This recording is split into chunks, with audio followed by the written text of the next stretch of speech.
நீங்கள் போடுங்க போடாமல் போங்க, எங்ககிட்ட சாதி பார்த்துட்டிங்கன்னா என் தத்துவம் செத்து போயிடும். அது ஒன்றும் பெரிய குற்றம் இல்லையா? அரசே விற்கிது, அப்புறம் என்ன அரசு மருத்துவமனையில் குடிக்கிறது எனக்கு எல்லா குடிங்கன்னு தானே விற்கிது. அது தெரியல. அது ஆட்சியில் பங்கு அப்படிங்கிறது அது அவர் தம்பி ஒரு கொள்கையாக வச்சுருக்கிறாப்புல. இங்கேயும் நிறைய கட்சிகள் ஆட்சியில் பங்குங்கிறதுக்கு கோரிக்கையாக வைக்கிறாங்க. அதனால அந்த சாதியில் நின்று சாதிச்ச ஒருத்தனை சொல்லணும். திருப்பி அந்த திராவிட கட்சிகள்கிட்ட போய் 2-3 சீட்டுக்கு நம்ம நிற்கிறது தவிர வேற என்ன இருக்குது நமக்கு வலிமை?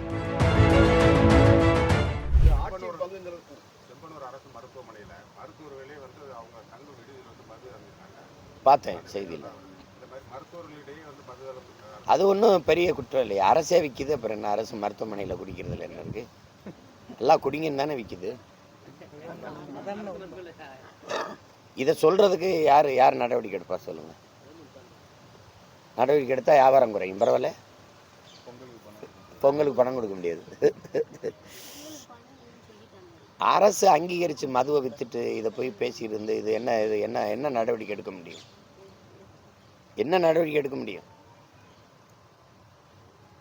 குடிச்சுட்டு போதையில் போட்டு போயிட்டாங்க, சுத்தம் பண்ணிட்டு போயிருந்தா தெரியாது. விஜயுடைய அந்த ஆட்சி பங்கு அப்படின்ற அந்த வாசகத்தை எப்படி பார்க்கணும்?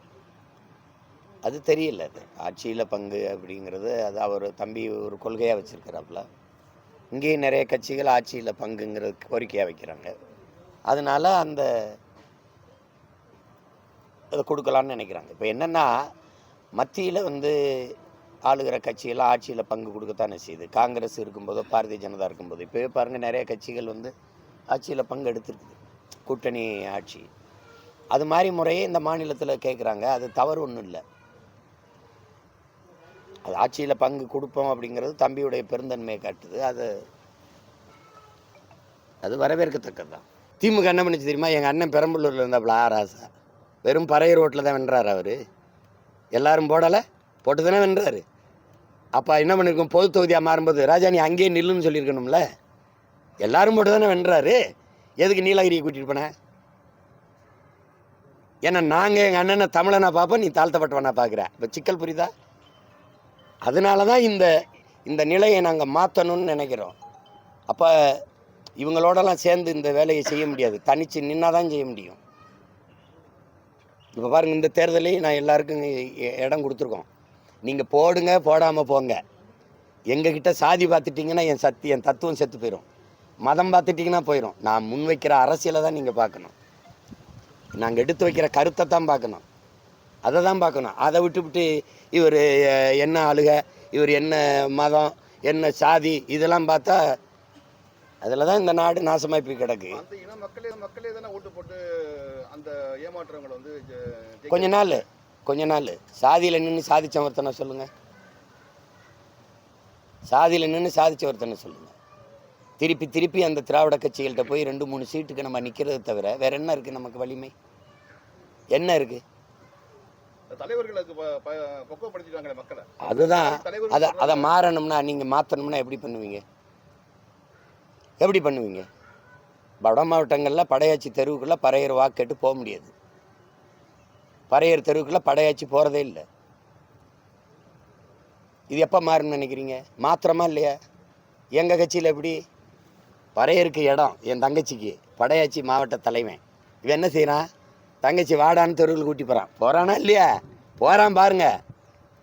இங்கே படையாச்சிக்கு சீட்டு தேர்தலில் நிற்க பறையர் மாவட்ட தலைவராக இருக்கான். அண்ணே வானே தங்கச்சி வாடா அப்படின்னு தெருவுக்குள்ள கூட்டி போகிறான். அம்மா போடு என் தங்கச்சிக்குன்றான். மாறுதல். அதிகாரத்துக்கு இப்படி போனாதான் எப்படி போடுங்க? நீ குறுக்கு வழியில் போய் இலக்க தொடுறதை விட நேர் வழியில் மெதுவாக போய் தொடுங்கிறான். நான் என்ன பண்ணப்போ? என்ன பண்ண சொல்கிறீங்க? கூட்டணி வச்சு இப்போ இருங்க, கூட்டணி நான் வைக்கிறேன்.